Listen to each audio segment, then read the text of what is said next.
So today's video is going to be about the SOUNDPOST. Now, the thing I need to say about this, there's several videos in this series, and I think there's one on the bridge, I'll be doing one on the tailpiece, SOUNDPOST, maybe the nut, but they all come as essentially a large package.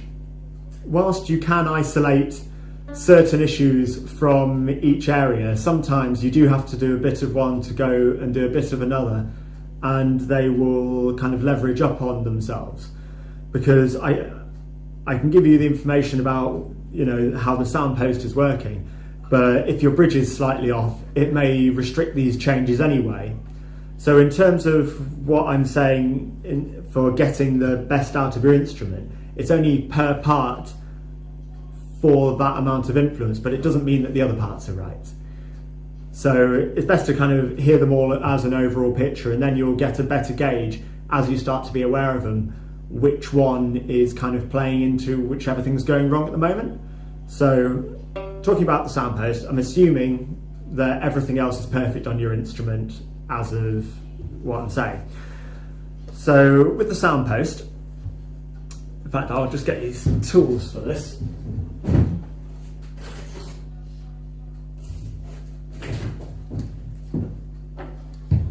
So the main tools I'm going to use for fitting a SOUNDPOST, I've got this, which is just a piece of thin plastic with a slit down the middle, and you can just make one of these at home from card or whatever you like, and you just literally get a fine knife, cut a line, and that's it. And what we're going to be doing with that is it slots, just make sure I can do this in the video. It's going to slot just here. So the side that's gone under, I've put this top side into the F hole, and the bottom side is on top of the instrument. So hopefully you can see that okay. And just very lightly, because it's only a small piece of plastic and it will bend, otherwise you'll get the wrong results, is you're just lightly touching the inside part of the plastic to the SOUNDPOST, and at this point the top will give you the measurement of how far the SOUNDPOST is behind the bridge.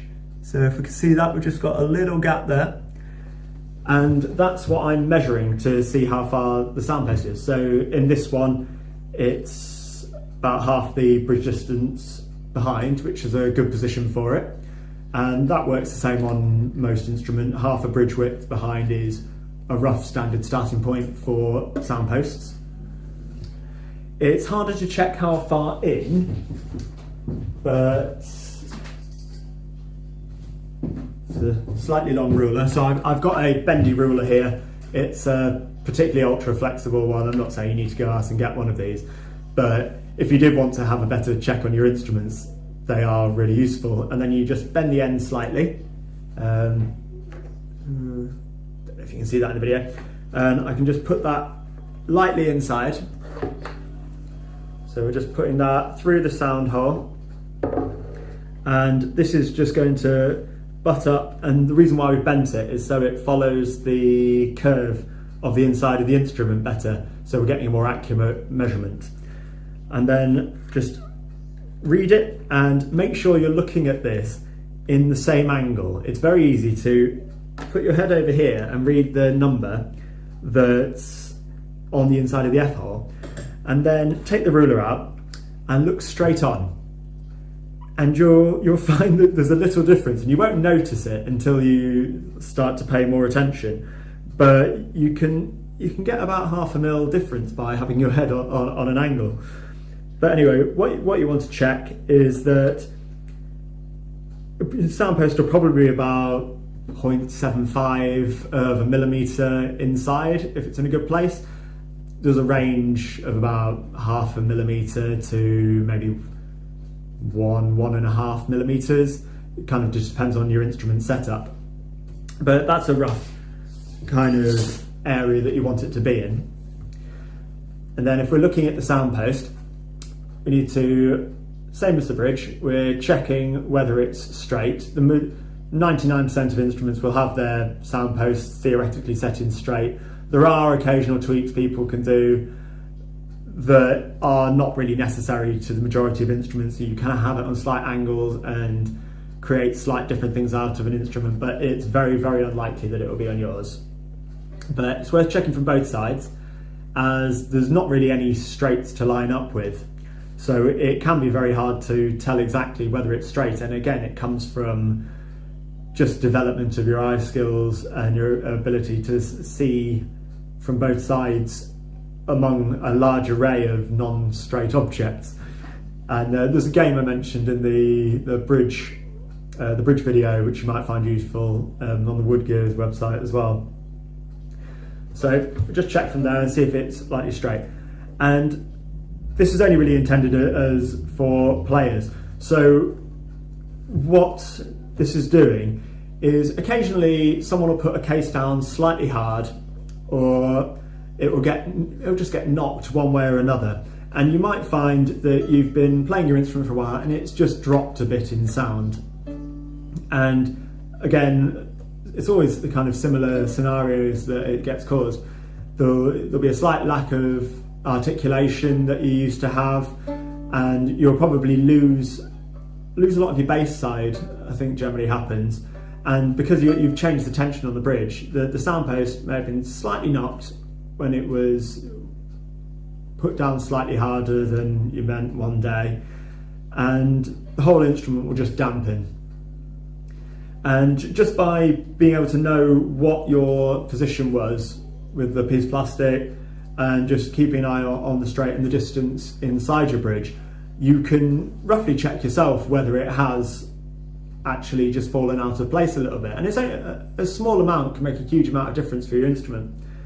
If you want to just go really kind of technical as a player, if you get a little inspection mirror, a kind for dentists, and we'll have to get a lamp for this, I won't put the lamp over, but we'll shine a lamp, make sure it's not hot, don't put it near the instrument.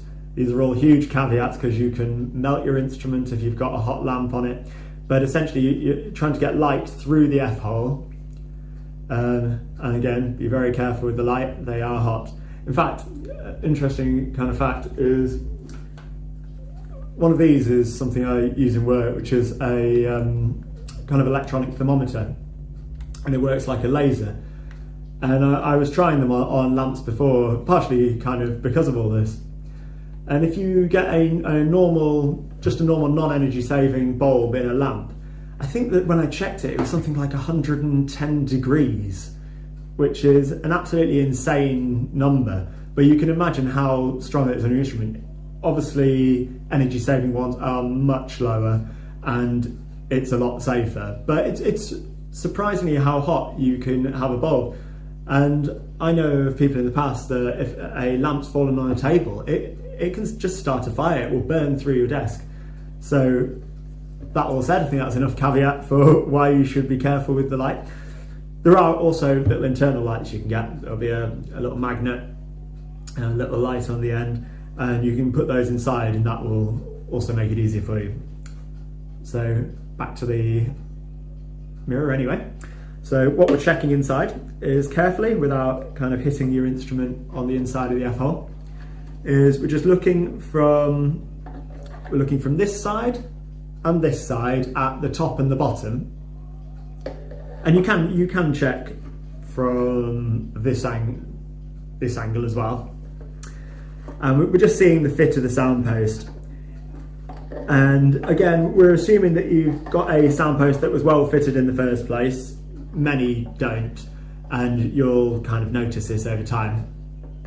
But it just gives you a reference point for you to be able to look at your own instrument and turn that off and see where it was before. And then you know if you're travelling, as many people are, and you can't get into a whatever luthier's shop you can on the way to check, you've at least got a reference point for where you know the sound post was before, and that's your kind of mental check. If you go, oh, my instrument's not sounding as good as before, you've got the bridge, and I've talked about in the other video about the influence of the bridge and just keeping an eye on that. You've got the SOUNDPOST, and now you've got a way of measuring whether anything has happened to it. You don't need to do anything more than that, but to just be aware and then have it as a reference. Because one of the main things about this video series is to be able to help you just isolate your playing from the instrument. Because it's very easy for me to go, well, the bridge is slightly warped, the SOUNDPOST is a fraction of a millimetre from where it shouldn't have been. But the day-to-day version of this is you'll be playing your instrument and you might think your playing has got worse. Or you think your tone production has got worse, you're not articulating, your left hand has got a bit sluggish, whatever it might be. And these are the things that it might actually be. It's very rare that people get worse at playing over time. But you can practice for 6 to 9 months, your instrument will drop for whatever reason. And then you think, well, because you've always been progressing, you lose your starting point. So the starting point 9 months ago, 9 months later, you can't even remember what you used to sound like, you just know it was worse. So it's very hard to always be in touch with what your instrument used to sound like, what you used to sound like, and both of those as you go forward. But I want to kind of bridge that gap a bit, and hopefully that will give you one more tool kind of in your arsenal to keep a better eye on your instrument and your progression. So I hope you enjoyed that, and please check out the other videos. There'll be more on the other parts of the instrument as well. So thanks for listening, and I'll see you next time.